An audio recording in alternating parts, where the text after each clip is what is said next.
We enter a new frontier with the W. We get into it next on Beyond the Locker Room.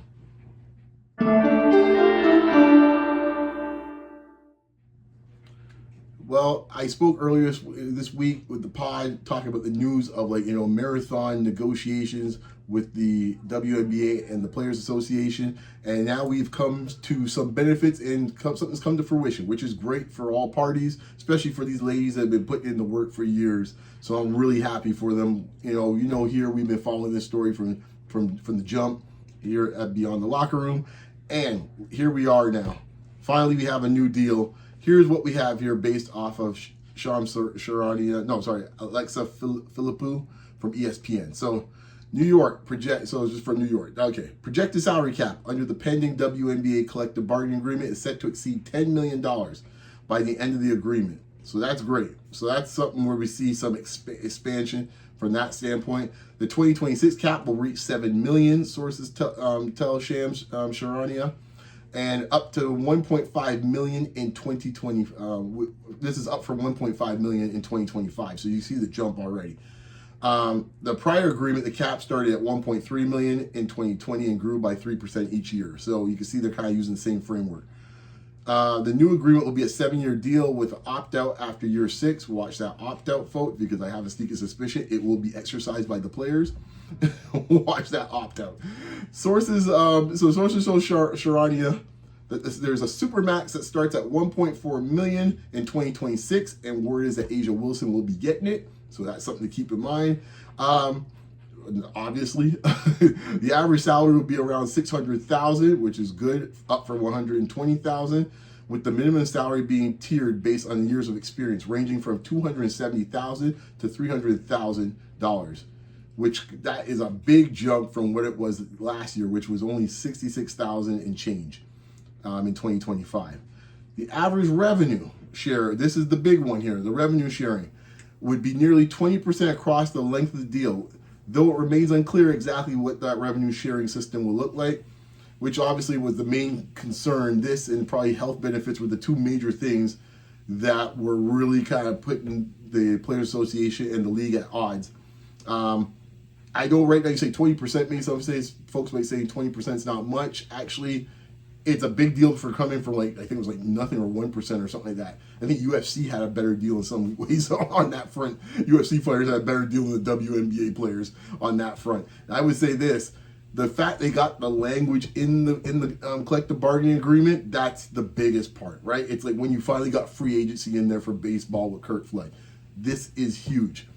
So we'll see where it goes from there. Now, just to give you a few things, the agreement is also expected to enhance various player benefits, which is a big part of it, as I said before. Codified charter travel, we know how that was a huge thing about a year or so ago, or 2 years ago now, when Caitlin came in the league, and Reese and all the rest of them, and it was pretty much like they weren't prepared for that. They weren't prepared for the security. They weren't prepared for travel. All of a sudden, they didn't have money for travel, and then Caitlin shows up and is like, we got money for travel now, for charter travel. So it was kind of run on the seat of their pants. I have not been impressed with the commissioner. I think you guys that listen to this pod know my feelings about Engelbert. I think she's done, a piss poor job essentially. And I think her job was on the line if she didn't get this done. So I guess good for her. We're just really grateful. So just a quote here from Agumake NECA. So, quote, "We're just really grateful to be able to come to a deal," WNBPA President Nneka Agumake said. Quote, "We're proud of ourselves, and quite frankly, we always told you all we were going to stand on business, and that's what this looks like," end quote. I agree with her. As I said before in the last pod, there's a lot of people trying to tell us, oh, you know what, don't wear the t-shirts, you just offend folks. Oh, you know what, just take the deal wherever you can get, it's fine. Just be good young ladies. Now look, so they fought for what they needed. They fought for what they thought they were earned. I absolutely agree with it because the money is going to be going through the roof in the next 10 years with this league. It's already begun. We've now had 5 expansions. Sorry, if I count Golden State last year, 6 expansion teams within a 5-year period. I think Jamel Hill said it best last summer when folks were kind of getting on them about the All-Star game wearing the t-shirt. She said, and they're saying, why are they fighting about this and fighting about that? And she said, And it's like, the league here is only making X amount of money so far. And her point was, I always relates to kind of like baseball, you know, for years have done the same thing when it came to books. It's like, if this league is so horrible and so bad, as all these sportscasters, mostly male sportscasters, like to say it's so horrible, it's like, why are guys lining up here paying all sorts of money for millions of dollars to buy these franchises if it's so bad? These are pretty smart guys. You know, we got tug of wars happening out there in New England, where it's like, you know, the Connecticut Sun is like, no, I want it. No, I want it. And the league saying, no, we want it. So, like, for a league that supposedly folks try to tell me is so underwhelming, it isn't making any money. Some folks must know there's a good deal happening here and there's something big happening here, because they keep buying teams up every time we go, and supposedly word is another 3 or 4 teams that might get added sometime in the next decade, compared, you know, with the ones they already have right now. So like come on, guys, follow the money, as they say, follow the money. Anyways, great news. I'm gonna keep this one short. I'll just say quick winners and losers. Winners. Yeah, hey, the WNBPA Players Association, in other words, great job by them. They're winners. Winners, TV broadcasters and partners, you know, especially NBC, who bought the package that will be doing a similar thing as they're doing with the NBA, which is national games. You know, they're happy about that. Big winners. Winners, Portland Fire, Toronto Temple. Looking forward to it. Don't know if you're on the email list. I am. They've been, once they got heard that deal, I've been getting peppered with Tempo emails like nonstop. Preseason games, where they're gonna play. Oh, by the way, on a side note, MLSC, I see what you're doing there. I see what you're doing there, you know, Rogers. I see what you're doing. You pull the rug underneath the organization from getting the team, and now you want to get in on some of the action now, where supposedly, not supposedly, I saw it in the email. 3 games, 2 in July and 1 in August, maybe get played where, folks?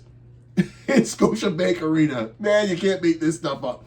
So I think the Lynx, the Mercury, and of course Caitlin and company over there with the Fever playing in August, you know, after Carabana. Yeah. You know, and after the World Cup. I think that's the first game after the World Cup. So, you know, and by the way, 2 in Montreal at the Bell Center. You know, but hey, you know what? You guys, you know, you just didn't see it, you know, working out for LSC. Okay. But I see what you're doing. Anyways, folks, man, I'll leave it there. Great for hoops overall. They're all winners. I would say, oh yeah, let me just finish off the losers. To some extent, slight loser, Commissioner. She looked great this whole period. Didn't think she looked great in this period.